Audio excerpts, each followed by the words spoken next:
You're listening to the B&H Photography Podcast. For over 40 years, B&H has been the professional source for photography, video, audio, and more. For your favorite gear, news, and reviews, visit us at bnh.com or download the B&H app to your iPhone or Android device. Now here's your host, Alan Weitz.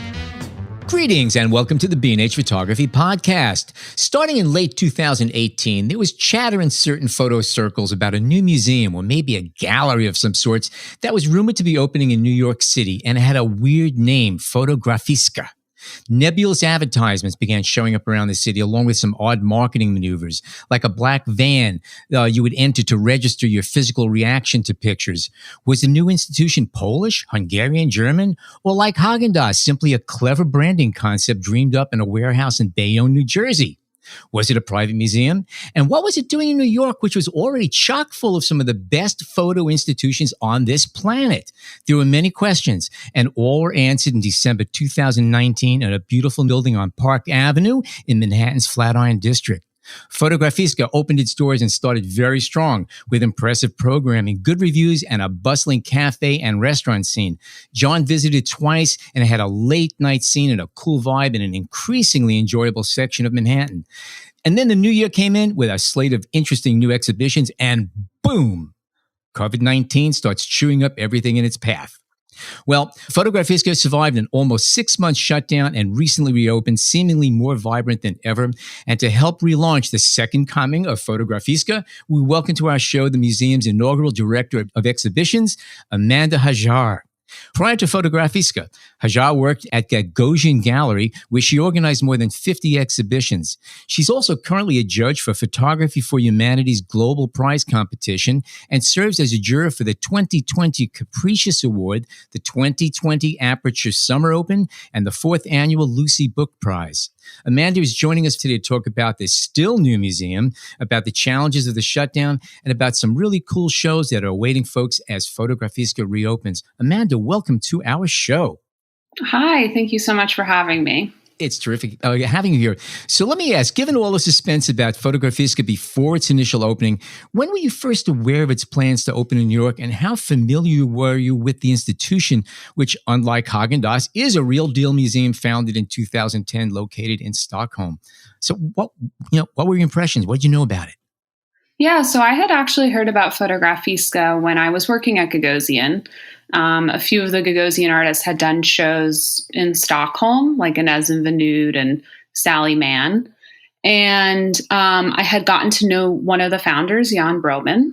And when they were starting to think about opening in New York, they actually came to the gallery and said, to all of the photography liaisons, we're coming to New York. We'd love to work with you in some capacity. And as I learned more and more from Jan, I became very interested in the project and wanted to, learn more, figure out how I could contribute. When did you first hear that they might be coming to New York? That was in 2018, I believe. Oh, so pretty quick turnaround then, I suppose. Yeah. And the building was under construction at that point. And the Gagosian Gallery did not necessarily specialize in photography. Were you interested in it? And another thing I'm kind of curious about is coming from a gallery background, which is very different. It's commercial. This is about sales, really. Okay, going to a museum. Did you have any kind of a problem shifting over, in your head from one perspective to another? And what about the folks at Fotografiska? Did they, ask you about that as well when you guys were doing your little dance for employment? Yeah, absolutely. I was an artist liaison at Gagosian, so my role was not primarily a sales role. So I was really working on exhibitions. And one of the artist estates that I was actually working with was the Richard Avedon Foundation. And that's originally how I had met Jan Broman.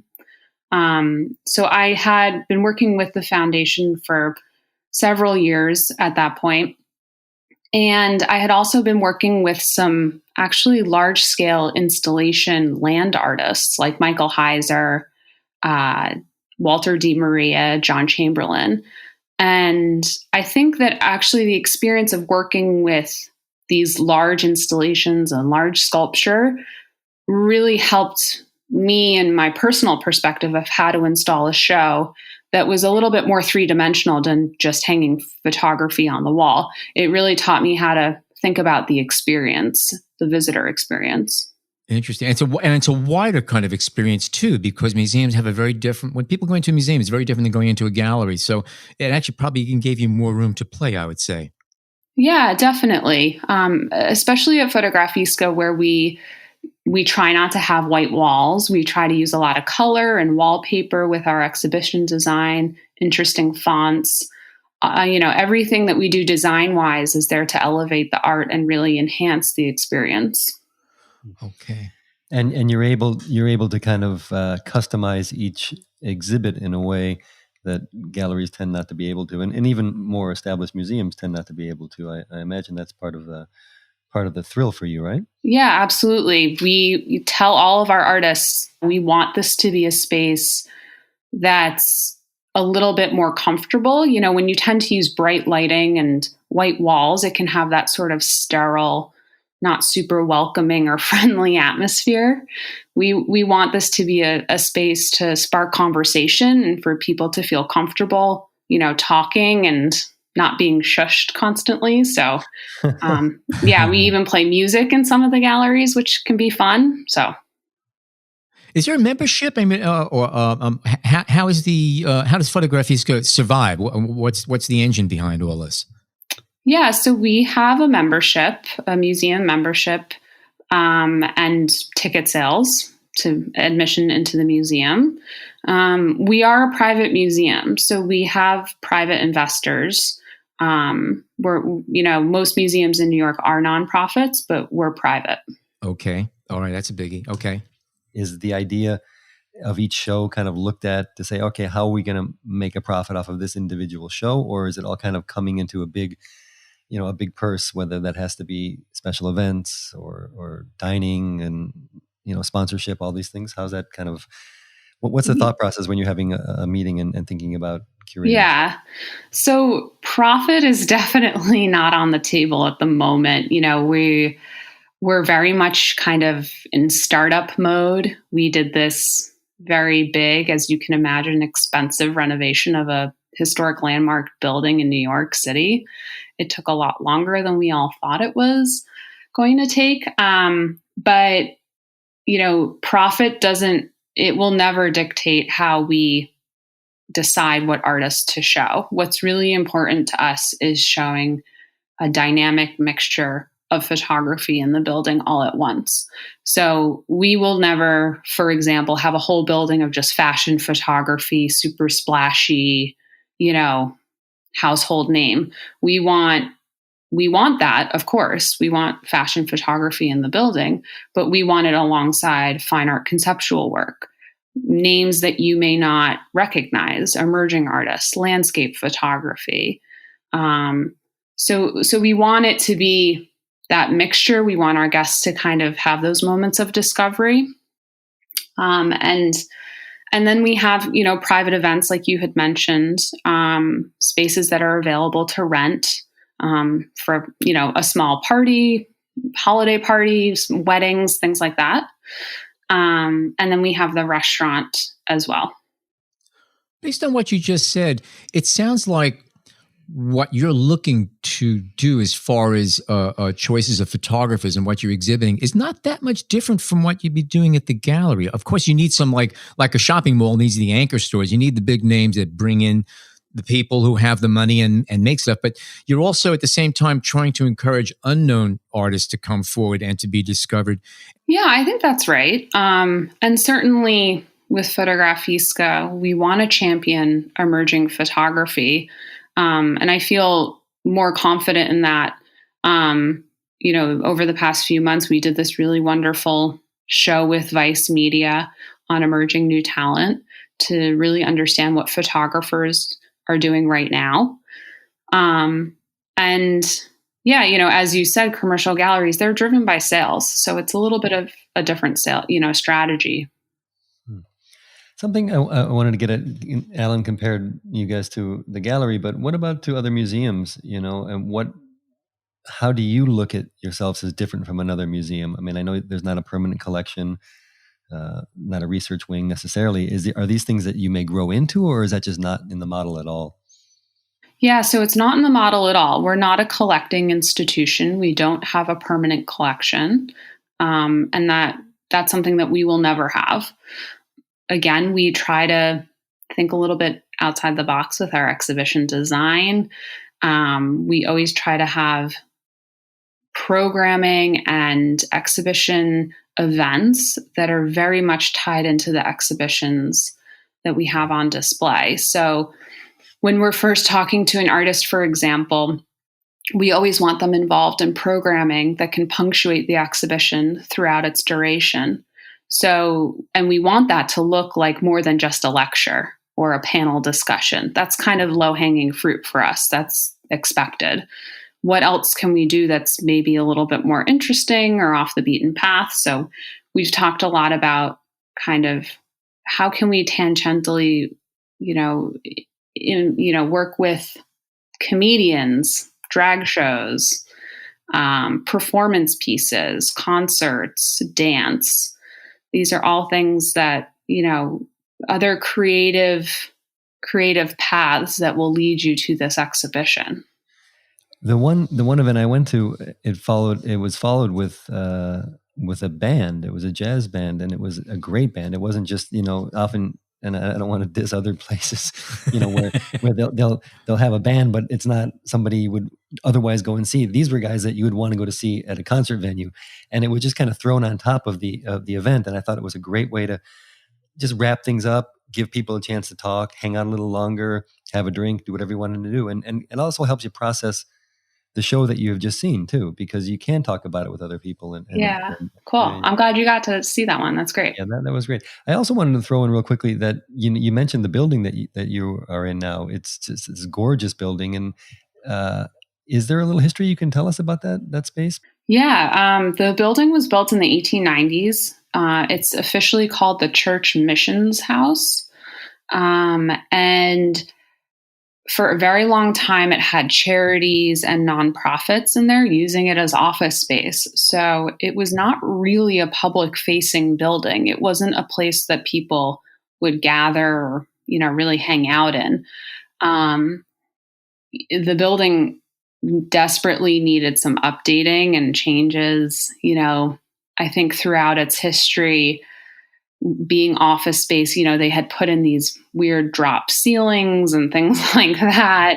So we worked with Cetra Ruddy, which is an architecture firm based downtown in Battery Park.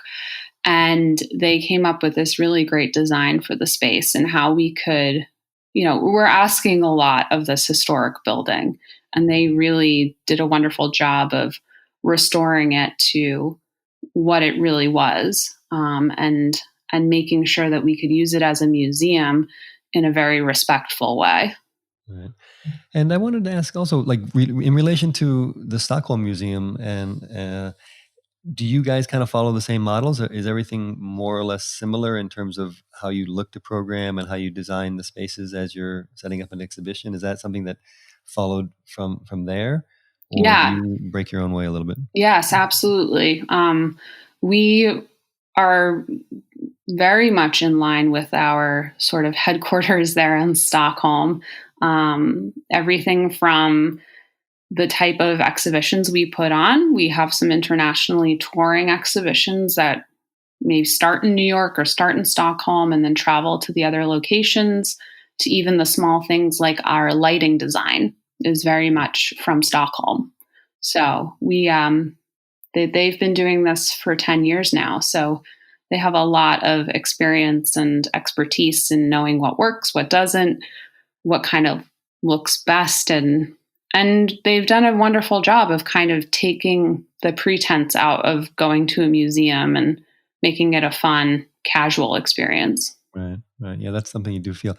And with 10 years under their belt, they're finding their success, they're finding their profits. And what challenges are you facing in New York that are different? I mean, obviously Stockholm is a wonderful city, but New York is, I still want to say, the art and culture capital of the world. So what do you guys have to face? What are you guys facing that they may not be facing in terms of getting people in the door? Yeah, that's something that we talk about constantly. It was also something that we were very aware of when we opened. You know, Stockholm and New York are very different cities. Stockholm's a lot smaller, Scandinavian. New York, like you said, is the art capital of the world. So how do we ask people to come to Fotografiska versus the Met, MoMA, Whitney? You know, these are all wonderful places. And how do you compete even with a landscape in New York there's constantly new things opening, new restaurants, like that vibrancy. And galleries. I mean, there's, Yeah, every Thursday you can go see, 10 different photographers, I mean, absolutely. So, we just try to kind of tell people who we are, what we're all about, showing different types of photography and, kind of all the things that we were just talking about, like taking that, dare I say, like snobbery out of the art world and kind of making it a little bit more accessible and friendly. I wanted to ask a real quick question before we take a break, and that I guess has to do with a practical thing about COVID, which was, did the museums get together and kind of make a group decision? I mean, the museums that are in Stockholm and in Tallinn, did they close earlier? And going forward, what are the changes that you're making in the public spaces, and how many people are allowed in, and what are the issues that you're dealing with now? Yeah, absolutely. We were in constant contact with our colleagues in Stockholm and Tallinn, but every country had its own situation and response. So I believe they closed a little bit after us, and then they reopened sooner than we did. We were completely following Cuomo and de Blasio and what their guidelines were for museums. So we thought that we were going to be open at the end of July during phase 4, like every other museum thought. And then Cuomo announced that they would be moving into phase 4 without museums. So we had hit a bit of a delay there. And then we were finally able to open just a couple weeks ago on August 28th. So we've modified our hours. We're open Wednesday through Sunday, 11 a.m. to 9 p.m., which sounds like long hours, but is actually quite a difference for us. Normally we were open 365 days a year. We were open 9 a.m. to 11 p.m. or midnight on the weekends. So we were abbreviating these hours to have Mondays and Tuesdays for our deep cleaning days.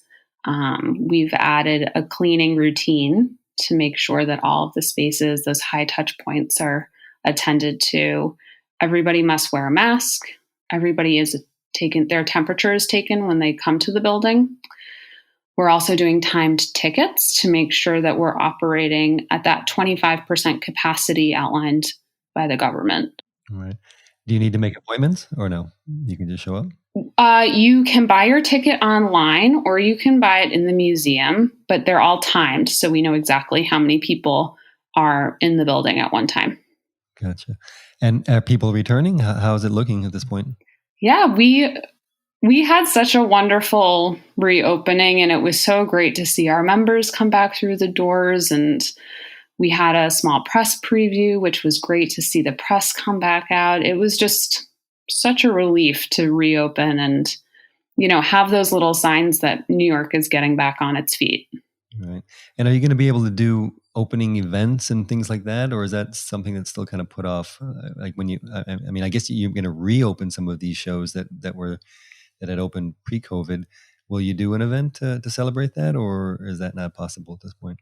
Yeah, so we're having exhibition events. 2 of the exhibitions that went up right before the closure in March are open right now. That's Julie Blackman, Fever Dreams, and our collaboration with Vice, which is called New Visions. So those will be up until October 18th. And then we've installed 3 new completely new exhibitions of Martin Schuller's work, Naima Green, and Cooper and Gorfer. But you will have an opening party, for example. Will you be doing things like that? So we opened the exhibitions when we reopened the museum a couple weeks ago, and then we're going to be doing their exhibition events starting in early October. So those will be up on our website in the next couple weeks. You think you did a good job of softening the blow? Because obviously it changes the experience. Yeah. So while we were closed, we tried to make the most of it. And like a lot of other places and institutions, we tried to transition what we could to our online platform. So that meant reaching out to our exhibiting artists, asking them how are they managing through quarantine and COVID? How are they doing with their families at home? You know, the basic things. How is this impacting their lives? And we got some behind the scenes videos. Some artists were working hard on their own art. We asked them to share some of that, what their studio life is like, things like that. Generally speaking, do you think that most of the creative types that you're dealing with took advantage of this new time frame and delved into work? And a lot of people are talking about rediscovering things they're doing, trying new things, a new medium that they haven't tried, or going further in a medium that they felt comfortable in. What was the general feedback you got? Yeah, I think generally we had a lot of artists that were they were still figuring things out. You know, there was a period of time, I think, when everybody was sort of mentally adjusting to COVID. Oh, early on, it was a disaster, sure. Exactly. Tawny Chapman, for example, she was very focused on the safety of her family. She's living in Texas. She had her mother with her, her 3 kids, and it was, okay, how do we keep school going for the kids? How do I keep my mother safe? How do we, all of that stuff was very much at the forefront of her mind. And then I think as time went on, people started going back to their creative practice and picking that back up and maybe even starting new bodies of work and things like that. So it was definitely a progression. Okay, we're going to be back with Amanda Hajjar after a short break and talk about current and future exhibitions at Fotografiska. Stay tuned.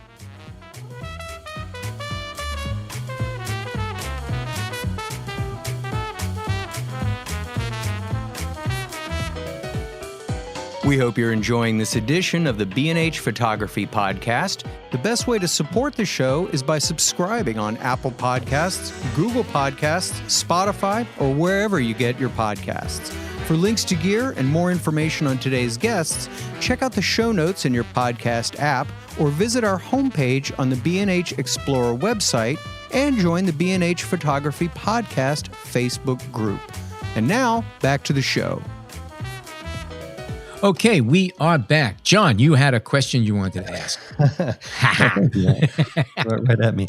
Okay. Well, Amanda, I kind of wanted to return to some of the ideas of what the specialty, if you will, of Fotografiska will be, because many museums, photo museums particularly, have a niche. ICP tend to work with documentary and photojournalism. And the Met, for example, has a great collection of early photography. How are you guys going to approach a philosophy of curating? I know you don't have a collection, but how do you blend and how do you incorporate the many types of photographies that are going to be there, or is that not even the goal necessarily? Yeah, it's actually not the goal. We very much intend on having all different types of photography. There's no unifying theme that we think about when we're talking about what exhibitions will be on at the same time. We always intentionally want them to be very different. Are you going to focus on contemporary work necessarily, or is it possible that you may have a show of photography from the 1890s at one point? Yeah, at the moment, we do have more of a focus on contemporary, I would say. We definitely have more historic shows in the works and that will be planned for the future. It just seems to me that that the approach you're taking of being more contemporary makes sense for your whole approach in general, because you're not like a museum per se, as you said. You've got a commercial aspect about it. You're private, you owned, you are profit oriented, which obviously, the past makes a big difference and has a big bearing on what we do today. But my gut feeling would be that contemporary would be more of a proper niche for where you're going, based on what I understand of you. I would say that we're very relevant oriented. We want to stay relevant. Yeah. Okay.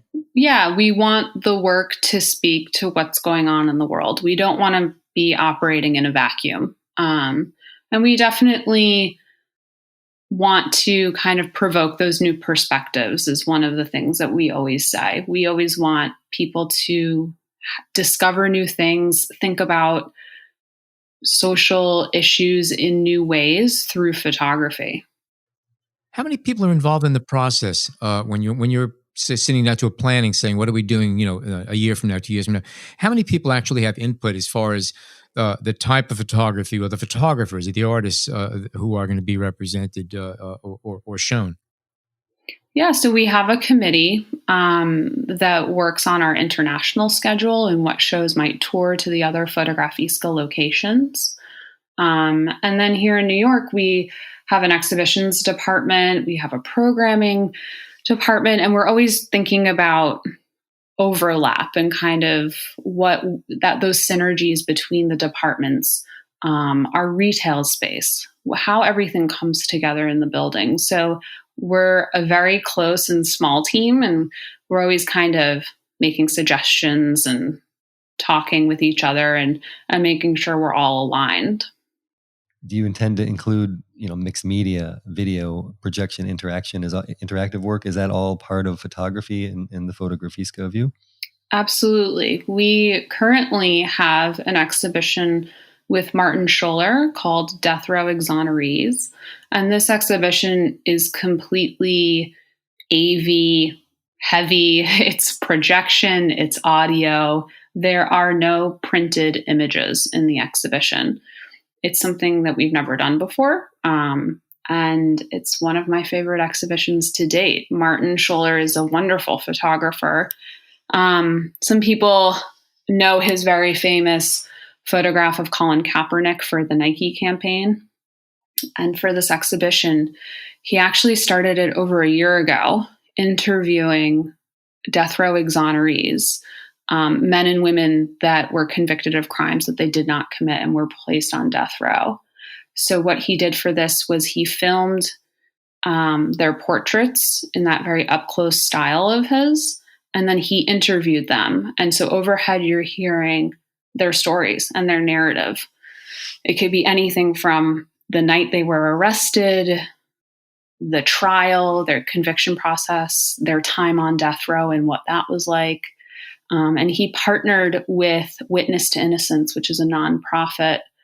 All of the members of Witness to Innocence are death row exonerees, the founders, everyone. So their main mission is to abolish the death penalty.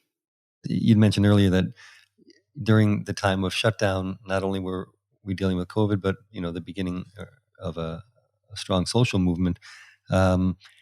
It seems to me that one of the advantages of your model is stealth, and that you can swap things out and change things and address the issues that are current. Did that come to play during the shutdown when the protests were starting? Did you guys have a conversation and said, okay, we really need to to address this? Definitely. We wanted to give a platform to that conversation. We started Photographers on the Front Lines immediately, which was handing our platform over to photographers that were documenting the protests. We had actually just installed an exhibition on our 6th floor called Roar, which was a exhibition devoted to protest photography by 3 female photographers. It had included Black Lives Matter, but at the time, this was in March, it was specifically focused on female photographers and the Women's March. And so there was some connectivity there, but we also wanted to directly talk about the Black Lives Matter movement. So we did Photographers on the Front Lines. And then we had been in conversations with Martin Scholler about his work and prison reform and social and racial justice in this country. And he said, I'm still in the midst of this project, but I would love to show it as soon as I can. And so we took that action immediately and started working with him on that exhibition. In a case like this, and it's different, of course, because of the shutdown, but do other artists understand that, okay, if something comes up, we may be bumping back your show several months. Is this something that is discussed and talked about? And again, is it something that you guys kind of consider part of your process? Well, this was... I mean, these are extreme situations here. I get it. Yeah, this was an extreme situation, and we would never cavalierly bump somebody's exhibition. What happened during COVID put a strain on the exhibition schedule because, a lot of photographers have other things going on in their lives. They have other exhibitions planned. The whole world didn't shut down and then reopen at the same exact time. So some shows that we were planning for this fall or for early next year have become unavailable because they have other plans for them, things like that. So trying to kind of redo our exhibition schedule was a bit of a puzzle, but I think it actually worked out for the best, and we're able to adjust accordingly. Gotcha. I'd like to also talk about a little bit of some of the other exhibits, which the Cooper and Gorfer looks great. If you could talk about that and their work, that would be wonderful. I'm also very curious if you could describe how it looks within the space that it is in the museum. Cooper and Gorfer, they're an artistic duo. They actually met in school, Nina and Sarah. They're Austrian and American, and they, for this exhibition, they decided to photograph and document the stories of migrant refugees that ended up living in Sweden.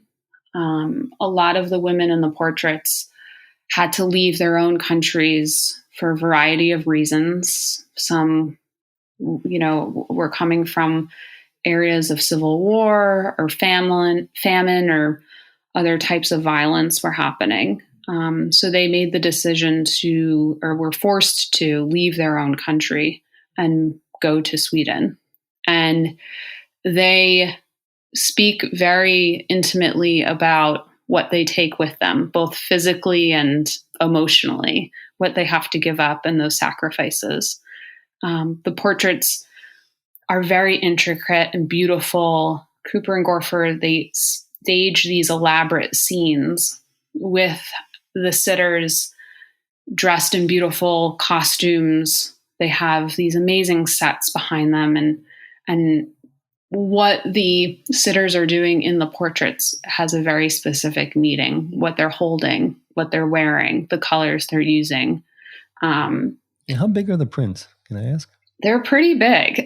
Yeah. I mean, it looks that way. It's hard to tell online, but it seems that they should be very big anyway. They are very big.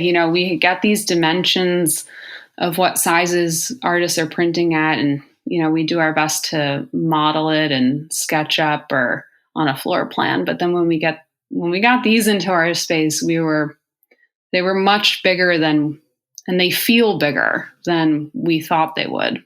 Huh.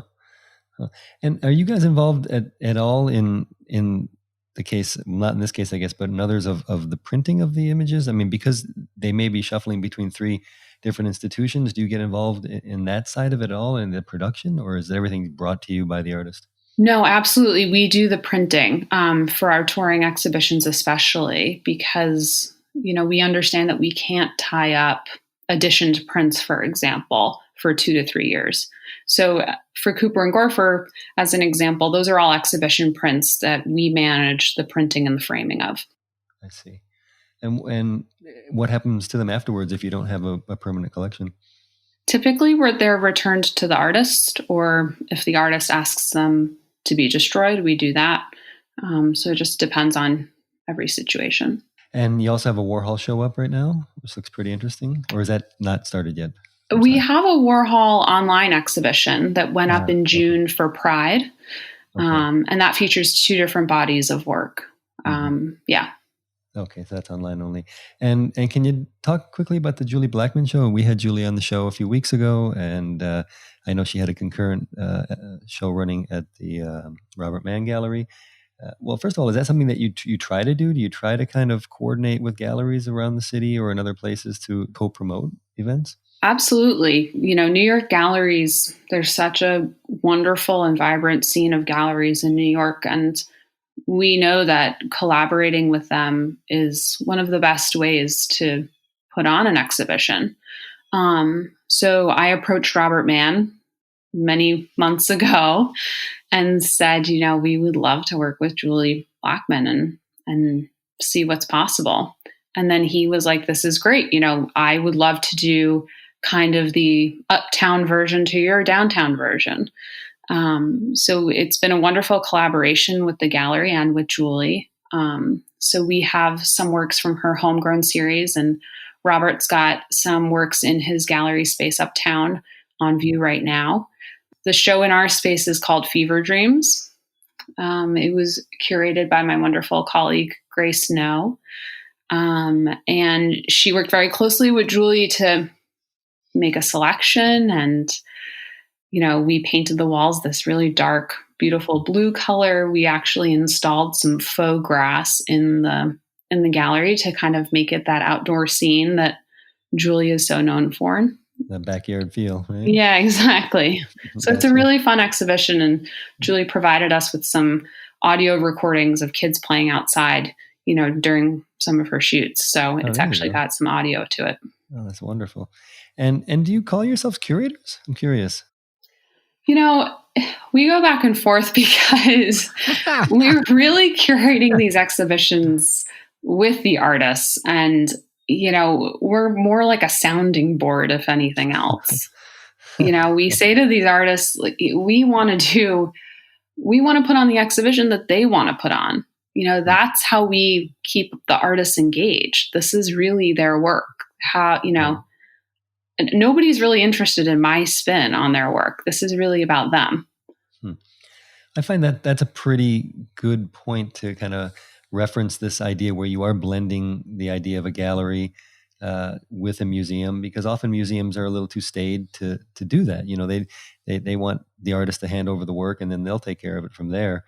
And galleries, normally, not always, but normally, work with the artists very closely, right, to put their vision up. So if that's what you're doing, that's a wonderful hybrid. Yeah, absolutely. It's been a great experience, and working with artists is exactly what I want to do. So before we ask about some of the upcoming shows, I kind of want to, maybe a strange question, but what would you consider success for Fotografiska looking ahead 5 years from now, let's say? I think success for us is people feeling welcome and comfortable in our building, having tough discussions, thinking of us, nothing makes me feel better when we have an artist reach out to us and say, I want to work with you. That really is such wonderful satisfaction. To me, that says that we're doing something right. And then having wonderful feedback from our visitors. We, in some ways, museums are, very much a reflection of what's going on in society right now. And, we want to be a part of that. We want to be considered, engaged relevant, and thought of, in that conversation. Yeah. Right. And now I hear Fotografiska is planning to open museums in other cities. What would the investors behind Fotografiska call success in 5 years? Well, I hope that they would, still being around, I guess, is number one. Having people come through those doors, and putting on great exhibitions. I have to say, I don't feel huge financial pressure from our investors in that way. That's good. So, and where are the new museums scheduled, or is that something that's not public knowledge yet? We just announced Berlin. So that's on the horizon. Yeah. Okay. That so seems that like a number natural. 4? Yeah. Yeah. Okay. Well, that's great. That's wonderful. That seems like a good city for it too. Sure. I have just one last question about we're talking about with different cities, and obviously New York is not the first. I mean, it started off in Stockholm. Do you think Fotografiska would be different had the original museum opened up in New York? Would it have been different than what you have now? I don't know. I mean, the founders, Jan and Per Broman, this is really their vision. I think it's so intertwined to their background and their upbringing as well. Their father was in the newspaper business, and Sweden is such a progressive country. It's hard to kind of say for sure what it would be like if they had been New Yorkers and living in New York, but I think it's translating extremely well to New York City. And was there a big difference, or is there a big difference if somebody was to go into, say, the Fotografiska in Stockholm, or the one opening up soon in Berlin? Would they notice a big difference as far as, I mean, obviously the buildings themselves would be different, but as far as the type of work that's being shown and the way it's being presented, are you catering to different audiences and expectations, or are you kind of keeping this global? Yes and no. Cooper and Gorfer, their exhibition, will travel to the other Fotografiska locations. So that will be like a recognizable kind of, exhibition that will move on. Martin Scholler, for example, deals with a topic that's very American specific. Martin's a good example of how we are catering to a local audience here. So it's a hybrid. You have your general... Exactly. This is who we are, what we do, and then you do little adjustments for wherever you happen to be at that time. Amanda, can we ask then what are some of the exhibits you're looking forward to? I know you're right now just back opening and you really need to focus on what's here, but something coming up for 2021 and the next set of exhibits, are you excited for? I think we're just really excited to reopen. We'll have a great announcement in the next couple of weeks of our next show that's happening in October that will be opening. But we were only open for 90 days before we had to close due to COVID. Right. So we're still very much the new kids on the block, and we're still introducing ourselves to New Yorkers. And I'm just curious about one little thing. Now, obviously, you said you were there for 90 days and you had to just shut down from a brand new thing. Now, sometimes this could be a mixed blessing. Have you and your group taken the time to say, okay, like we're in this forced breather? Are there any changes we want to make before we reopen again? Things that we maybe weren't the way we thought they should. When we had this idea and we opened up and certain things work and certain things may not work. Did you make any adjustments or tweaks to anything in the facility during this time when you were shut down to maybe kind of address things that you might not have noticed when you were first planning? It's so funny that you asked that, because the week that we ended up shutting down, I was actually doing a walkthrough thinking about, well, what walls do we need to get rid of here? Yeah. What kind of floor plan would be the dream? Now that I know how people move through the building, New York buildings are so vertical, understanding the flow of people, so we talked a little bit about like, oh God, are we really thinking about renovating or something again? These are things you don't know until you actually open up and see what is real. You could plan just so much, and then there's human nature and reality. So you were already thinking in that term. Okay. Absolutely. And then COVID also forced us to look online and really build out our website in a more robust way. That was something that we weren't thinking about right away. Yeah, I think, the longer that we're open, we'll continue to adjust and hopefully learn from what's working and do that better, and what's not working and make some changes. Amanda, it was terrific talking with you today. I have not been to Fotografiska yet, but I am certainly looking forward to going down and taking a good look at it. My goal was to be there before COVID-19 hit and to put the kibosh on that one, but I'm looking to seeing what you've got.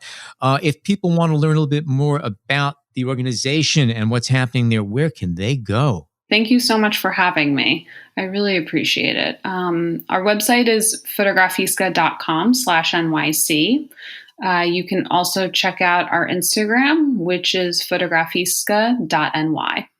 Okay. And all of this will be on our show notes. So easy to find if you didn't catch it Can here. I just really quickly throw in, where is the word from? What is the basis of the word, and how did the founders? It's like Fotografiska. They made it up. Is actually a made up word. I was right. It is.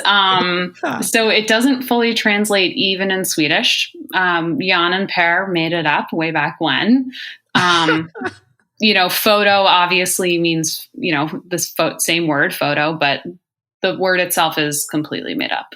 All right. By the way, Kodak was a made-up name also, and it had to do with, it was 2 syllables, 2 sounds that stick to your mind, and that's one of the reasons why they stuck with it, but it was a kind of thing that just hangs in your head and is unusual. So that's nothing new, but that's so right. Cool. I love it. Great. By the way, for those of you who are trying to figure out how to spell Fotografiska, here you go, okay? Fotografiska. And Amanda, where is Fotografiska located in Manhattan? I don't think we've located it yet. Yes, we are located at 281 Park Avenue South. That's Park at 22nd Street. It's a great part of town right now. There's so much going on there. If you would like to be alerted when a new episode of the B&H Photography Podcast goes live, all you have to do is subscribe to the show. If you're not yet a subscriber, head on over to wherever you subscribe to podcasts and type B&H Photography Podcast into the search field, and you will be instantly family. You can also find us on the B&H Explorer website and on the B&H Photography Podcast Facebook page. For now and forever, my name is Alan Weitz, and on behalf of John Harris and Jason Tables, thank you so much for tuning in today.